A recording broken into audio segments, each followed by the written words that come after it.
Bienvenue pour ce nouveau C'est à lire. Bonjour et bienvenue à vous également, Marie-Noël. Bonjour Alain. Comment ça va ? Très bien, très bien.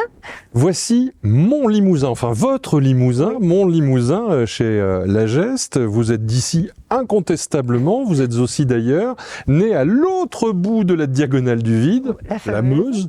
Voilà. Vous êtes fille de militaire, donc vous avez déménagé souvent, vous aussi. 14 fois. 14 fois. Vous arrivez à Limoges, vous repartez de Limoges pour vos études. Oui. Et vous revenez à Limoges il y a une trentaine d'années. Voilà, c'est ça. En 2000, au gré d'une affectation, après avoir eu mon concours pour être professeur de philosophie, j'ai demandé le Limousin. J'ai eu la Creuse, l'École nationale des métiers du bâtiment. Voilà. Felletin, qui se découvre et qui se mérite à la fois. Oui, alors ça a été à la fois ma première expérience, je dirais, de professeur de philosophie avec des élèves qui, somme toute, n'étaient pas faciles, mais qui m'ont appris mon métier dans la mesure, et je leur dois beaucoup, et je leur ai, d'une certaine manière, à travers ce texte, j'ai aussi beaucoup pensé à eux dans la mesure où, quand on arrive jeune professeur, on a un savoir universitaire, et donc j'étais un petit peu en haut, et j'ai compris qu'il fallait que je rende la philosophie accessible, compréhensible, et j'ai découvert la Creuse, les forêts autour de Felletin, j'y ai beaucoup marché, et donc c'est très cher à mon cœur. Voilà. J'ai le sentiment que le Limousin n'est jamais aussi bien défendu que par quelqu'un qui le découvre et qui se l'approprie. Vous êtes-vous approprié totalement la région et de quelle façon ?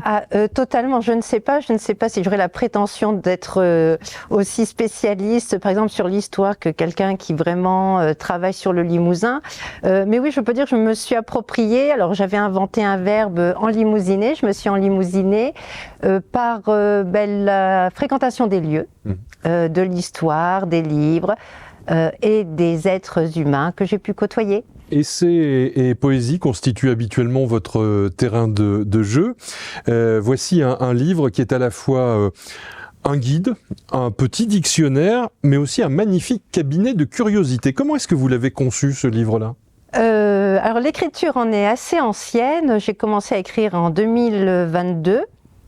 Et je pense que le texte m'est venu au gré de la marche, mais une marche qui n'est pas une randonnée, c'est-à-dire une marche qui est plutôt une flânerie, dans des petits chemins qui sont pas très loin de chez moi, alors toute seule ou accompagnée, souvent avec mon fils cadet aussi. Et en cheminant le long de la rivière, dans la forêt, m'est venu une espèce de tissu, voilà, qui devait mêler à la fois la personne que je suis, dans la mesure où j'ai beaucoup déménagé, le fait de m'être enlimousinée dans ce lieu-là, et puis des images de ce qu'était le Limousin, de ce qu'on m'en disait.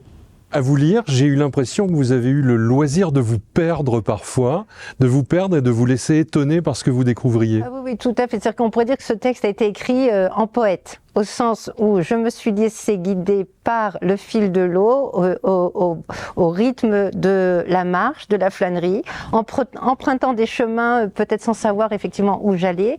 Et ensuite, la recomposition, c'est le travail de l'écriture qui fait qu'il a fallu établir un équilibre entre, d'une certaine manière, moi, le Limousin, et le Limousin, 3 départements, et donc je pense que c'est cet ensemble qui donne lieu à ce texte, voilà. Savez-vous que l'on peut lire le livre comme vous l'avez écrit, c'est-à-dire d'une traite, ou alors le poser, revenir, picorer, passer un peu plus loin ?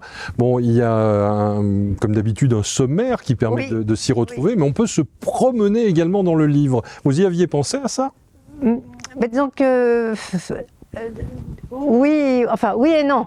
En fait, non. C'est-à-dire que j'essaie surtout moi, d'être en accord avec ce que j'essaie de dire et de faire en sorte que l'écriture soit la plus juste possible, la plus claire possible, parce qu'il fallait aussi dire des choses. Vous avez dit tout à l'heure que c'est aussi une histoire, donc il fallait dire des choses précises sur l'histoire du Limousin, parce que si des historiens lisent ce texte, il ne faut pas non plus qu'il y ait d'erreurs. Il y en a un qui l'a lu avec beaucoup d'attention.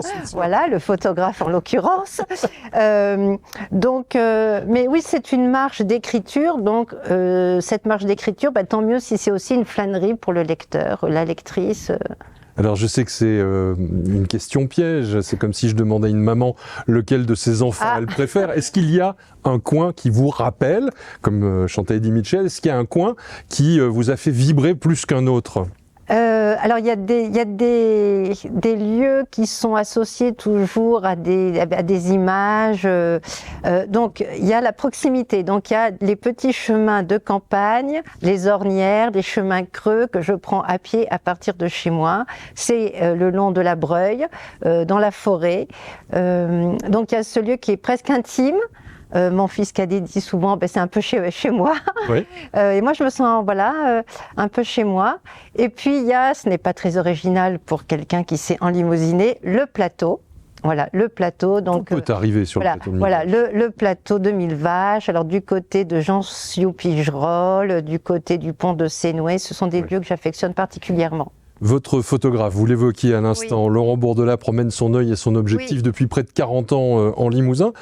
Alors vous avez tapé dans ses archives, vous lui avez passé des commandes, ça s'est passé comment? Parce que c'est un très beau livre, par les textes, mais aussi par la photographie. Donc le propos, donc c'était 2 tâches indépendantes. Moi j'ai écrit le texte et ensuite, comme tout, je dirais photographe, il ne s'agissait pas d'illustrer le texte, mais de l'accompagner. Et donc Laurent a puisé dans ces photos nombreuses et variées, par tous les temps, hiver, printemps, été, automne, et s'est laissé lui guider, en fait, je dirais, par son Limousin, et on a essayé de se raccorder un petit peu pour certaines photos incontournables.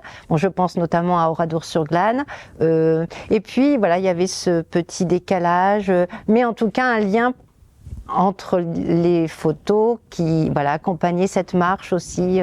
Limousine. Merci Marie-Noëlle Agneau de nous avoir rejoints pour ce C'est à lire. On espère vous revoir bientôt avec un autre ouvrage.